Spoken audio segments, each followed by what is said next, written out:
नमस्ते दोस्तों, मेरा नाम है राज और आप देख रहे हैं मेरा यूट्यूब चैनल स्लो लर्नर। आज का वीडियो एक हमारे सब्सक्राइबर हैं, उन्होंने कमेंट करा था और मैंने उनको रिप्लाई करा। मुझे लगा कि इसके ऊपर वीडियो बनानी चाहिए और थोड़ा-सा आपको आपके साथ जो मेरा क्या थॉट प्रोसेस है वो शेयर करना चाहिए। ये मेरा थॉट प्रोसेस है, अ, सही भी हो सकता है, गलत भी हो सकता है। आप और एक चीज़ आपसे रिक्वेस्ट करूँगा, जिनका ये कमेंट मैं ले रहा हूँ, प्लीज़ आप किसी तरह से ऑफेंड मत होइएगा।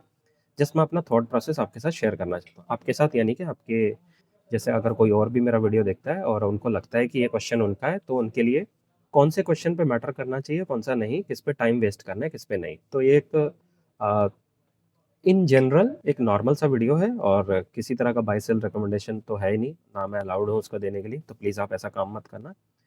ये जो कमेंट आया है, ये सब्सक्राइबर हैं छत्तीसगढ़िया गुरुजी। उन्होंने कमेंट करा था और वीडियो जो मैंने बनाया था वो था एक्शन कंस्ट्रक्शन इक्विपमेंट। ये वाला जो वीडियो है यहाँ पे, अगर आप मेरे चैनल पे जाएँगे तो दिखेगा। जिसमें कि मैंने डिस्कस करा था कि 30 से 40% गाइडेंस है। 2 कंपनी है, Action Construction Equipment versus Indo Farm. तो ये दोनों कंपनी कंस्ट्रक्शन की जो मशीनें रहती हैं और फार्मिंग के लिए जो ट्रैक्टर हैं और क्रेन बनाने का काम करती हैं। अब इनका जो कमेंट था सीधा उस पे चलते वाले और देख के समझने की कोशिश करते हैं कि इन्होंने क्या कहा और क्यों मुझे लगा कि इसके ऊपर वीडियो बनानी चाहिए। इन्होंने कहा कि बहुत ही अच्छा एनालिसिस था, ये मैटर नहीं करता है, अगला पॉइंट है जो मैटर करता है। अगर साथ में संभावित intrinsic value, target, stop loss का भी सुझाव दिया जाए तो एनालिसिस एकदम एडवांस लेवल की होगी। छत्तीसगढ़िया जी, सबसे पहले तो थैंक यू। आपने मुझे कमेंट करा और आपको लगा कि मैं आपके लिए कुछ वैल्यू ऐड कर सकता हूँ, तो शायद इसलिए आपने मुझे मैसेज करा। मुझे बहुत अच्छा लगा और मैंने आपके मैसेज का रिप्लाई उसी दिन करा था। मैसेज का ये वीडियो इसलिए बना रहा हूँ कि बहुत सारे और भी लोग हैं जो हो सकता है कमेंट में ना जाएँ और ना समझें। आई एम श्योर आप थोड़ा बहुत तो नहीं कहूँगा, आप काफ़ी कुछ समझते हैं शेयर बाज़ार के बारे में, लेकिन एक चीज़ आपको कहना चाहूँगा। शेयर बाज़ार में हो सकता है कि आपको बहुत कुछ पता है और ये भी हो सकता है कि उस बहुत सारे चीज़ों में से बहुत सारी कचरा चीज़ें ही आपको पता है। कचरा इन द सेंस कहना थोड़ा गलत वर्ड होगा, मैं कहूँगा अननेसेसरी चीज़ें, जो आपने सीख रखी हैं, बाज़ार में सिखाई गई हैं। मुझे भी सिखाई गई थी, लेकिन मैंने उन चीज़ों को अनलर्न करना शुरू कर दिया, सॉरी।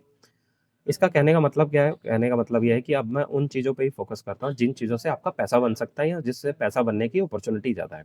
ठीक है? सबसे पहले तो एक बताना चाहूँगा कि कोई भी जो शेयर बाज़ार में, मार्केट में जो काम करता है, उसको अलाउड नहीं है सेबी की तरफ से कि वो आपको या आई मीन डायरेक्टली आपको नहीं, मैं पॉइंट कर रहा, किसी को भी बाय सेल नहीं बता सकता है कि कौन-सा बाय करो, कौन-सा नहीं करो। ये भी जो हम अपनी रिसर्च करके आपके सामने लगते हैं, इससे भी कहना ज़रूरी होता है कि आप किसी तरह से इन्फ्लुएंस ना होइए, क्योंकि बहुत सारे लोग वीडियो देख के इन्फ्लुएंस हो जाते हैं। ऐसा होता है कि जब मैं कोई कंपनी पढ़ता हूँ, तो मुझे बहुत वो अच्छी लगती है, लेकिन मुझे अच्छी लग रही है, अच्छी लगने का मतलब ये नहीं है कि वो बाय कर लेनी है, पहली चीज़। एंट्री, एग्ज़िट किसी को अलाउड नहीं है देना, लेकिन आपको मैं सच बताऊँ, एक्चुअली किसी को एंट्री, एग्ज़िट पता भी नहीं होता कि कौन-सा एंट्री, एग्ज़िट सही होता है।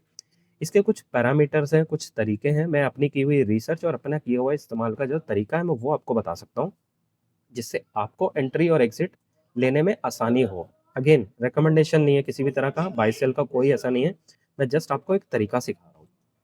मैं आपको आगे जाने से पहले एक छोटा सेशन चला देता हूँ, जिसमें आपको आसानी हो जाएगी कि एंट्री एग्ज़िट में कहाँ करना चाहिए हमें। किसी भी जो चार्ट के ये 4 स्टेजेस होते हैं। पहला स्टेज 1 होता है जहाँ पे स्टॉक एक्यूमुलेट करता है, यानी कि कंसोलिडेट करता है। दूसरा स्टेज होता है जहाँ पे ब्रेकआउट देता है। यहाँ पे अक्सर ऑप्शन ट्रेडर जो ऑप्शन ट्रेडिंग के अलावा जो हमारे होते हैं swing trader, long term investor, सारे के सारे यहाँ लेवल 2 में घुसते हैं, स्टेज 2। ये सबसे बढ़िया टाइम होता है किसी भी स्टॉक को खरीदने का, किसी भी स्टेज में अपनी एंट्री बनाने का। स्टेज 3 अगेन स्टेज 1 का ऑपोज़िट होता है और स्टेज 4 जो कि टोटली अ,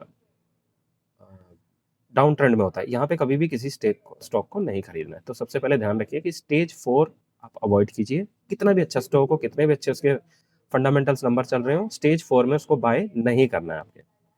ठीक है?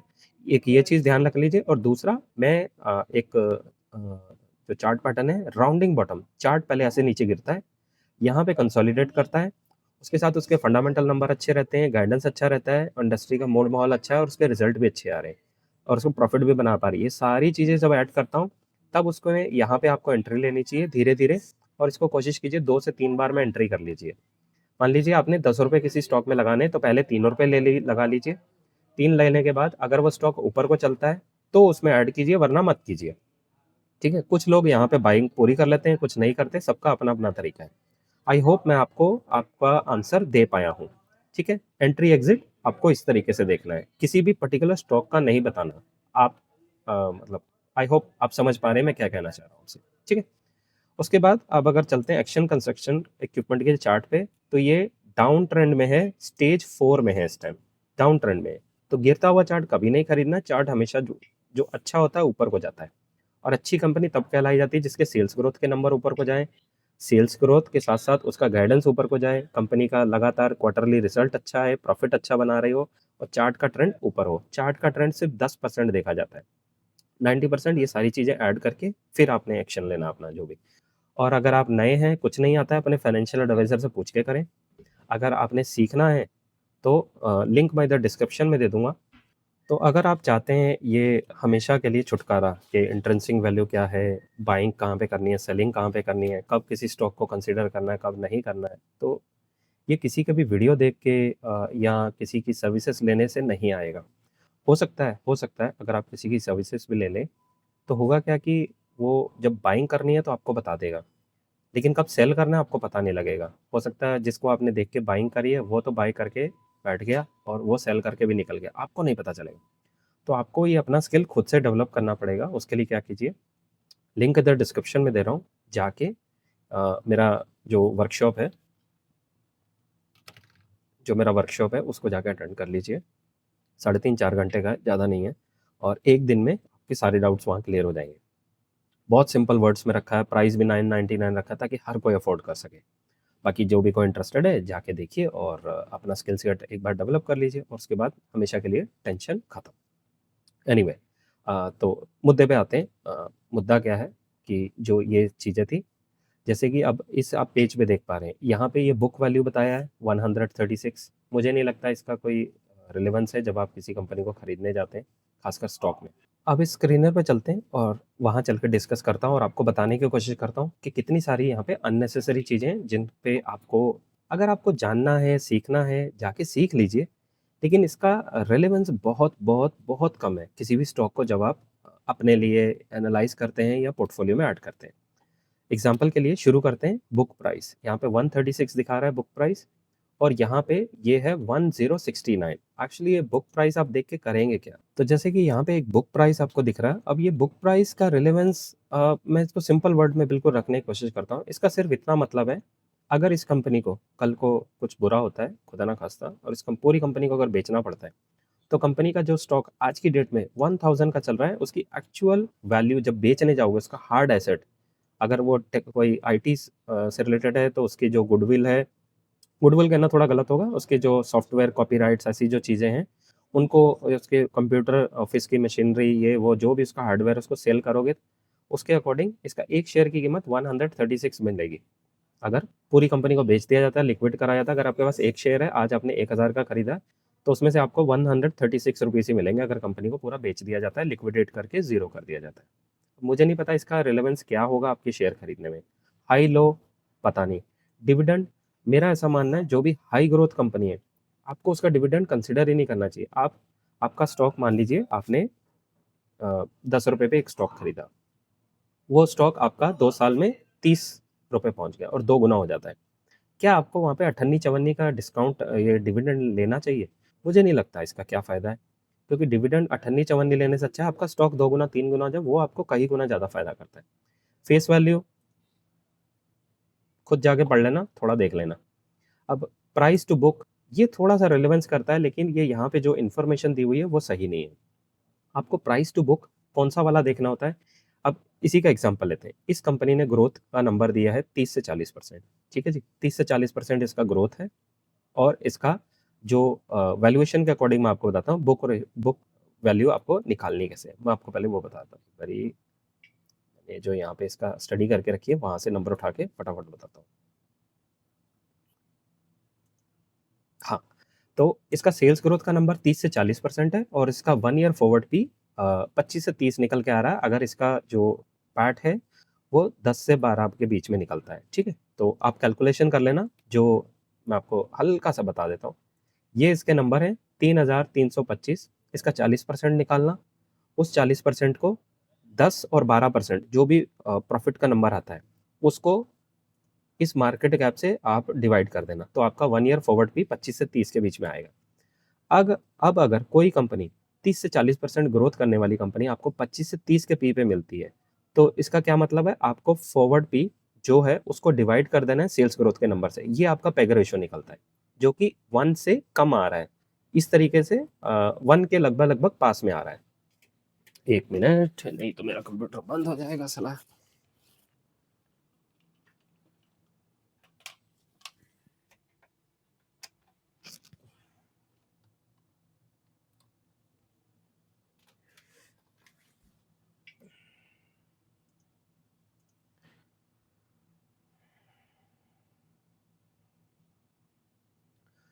तो जो ये सेल्स 1 ईयर फॉरवर्ड पे निकालते हैं, इसको आपने सेल्स ग्रोथ से डिवाइड कर देना है। तो आपका 1.25 के आसपास लगभग आएगा, ठीक है?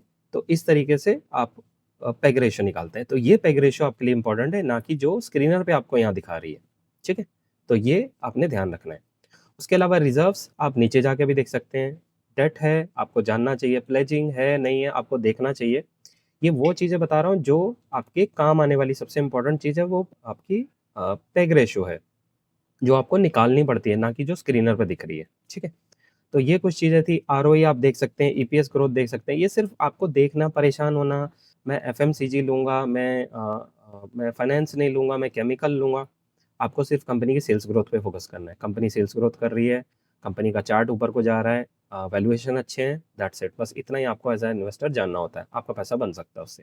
प्लेजिंग आपको देखनी है, हाँ, प्लेजिंग देखिए, लेकिन प्लेजिंग में रास्ते में जाके आपको कॉन कॉल जाके पढ़ना है और वहाँ जाके देखना है कि प्लेज करा क्यों है, उस पैसे का कर क्या रहा है। अगर उस पैसे को बिज़नेस में लगा रहा है तो अच्छी बात है, और कहीं लगा रहा है तो खराब बात है, ठीक है? लोन आपको देखना है, ये सारी बहुत सारी चीज़ें, तो इसलिए कह रहा हूँ जो वर्कशॉप है उसको जाके अटेंड करो, बहुत आसानी हो जाएगी। उसके बाद ये सारे अ, फालतू की चीज़ों से आप बाहर निकल आओगे, ठीक है? चार्ट पैटर्न देख लेना, सेल्स ग्रोथ देख लेना, तो ये सारी चीज़ें थी।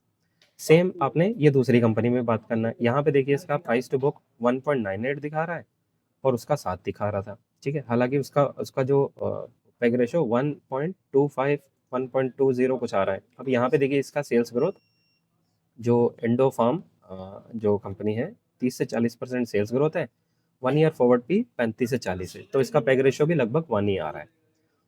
इसका यहाँ पे अगर देखा जाए एक्शन कंस्ट्रक्शन इक्विपमेंट का, तो यहाँ पे 7-8 दिखा रहा है और इसका यहाँ पे 2 दिखा रहा है। तो दोनों के दोनों यहाँ पे गलत दिखा रहा है, ठीक है? ये चीज़ें आपको ध्यान रखनी होती है। इंट्रिंसिक वैल्यू मुझे नहीं पता उसका क्या करना है, अनलेस आप ऑप्शन ट्रेडिंग कर रहे हैं, वो सेल्स जो ऑप्शन में जो सेलर हैं, उनके काम आता है। उसमें थीटा डीके रहता है और टाइम वैल्यू के साथ-साथ जो उसका इंट्रिंसिक वैल्यू, ये सारी चीज़ें रहती हैं। बाकी आपका ऑप्शंस ट्रेडिंग वहाँ जाके पढ़ लेना, देख लेना। मुझे ये लगा ये चीज़ें आपके साथ डिस्कस करनी चाहिए। तो ये सारी चीज़ें आपको ध्यान रखनी होती है किसी भी स्टॉक को खरीदने, बेचने से पहले। बहुत सारे इसमें वेरिएबल्स रहते हैं, बहुत सारे फैक्टर्स रहते हैं जिसको सारों को आपको जोड़ के एक इन्फॉर्मेशन बनानी होती है, फिर डिसीजन लेना होता है। ऑन द बेसिस ऑफ ये सारी इन्फॉर्मेशन, और फिर देखना होता है आपके पोर्टफोलियो में घुसेगा कि नहीं। अब आप बोलोगे भाई आपने तो वीडियो बना के कन्फ्यूज़ कर दिया। कन्फ्यूज़ नहीं करा, मैंने आपको क्लैरिटी देने की कोशिश करी है, क्योंकि आपको एक स्ट्रक्चर्ड वे में पता नहीं है। जैसे होता है ए, बी, सी, डी, ई, एफ।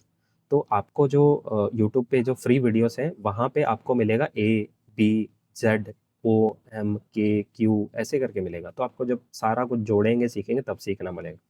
या फिर किसी भी जो बंदा कोई सिखाता है वहाँ जाके उसका अटेंड कर लो, वहाँ से आपको थोड़ी क्लैरिटी आनी शुरू हो जाएगी। आई होप मेरे वीडियो ने आपको कन्फ्यूज़ कम करा होगा, बल्कि क्लैरिटी ज़्यादा दी होगी। कुछ वैल्यू भी ऐड करा होगा। तो प्लीज़ आप इस वीडियो को लाइक, शेयर, सब्सक्राइब कर दीजिए, और मिलते हैं अगली वीडियो में। तब तक के लिए सीखते रहिए, खुश रहिए, इन्वेस्ट करते रहिए। Thank you.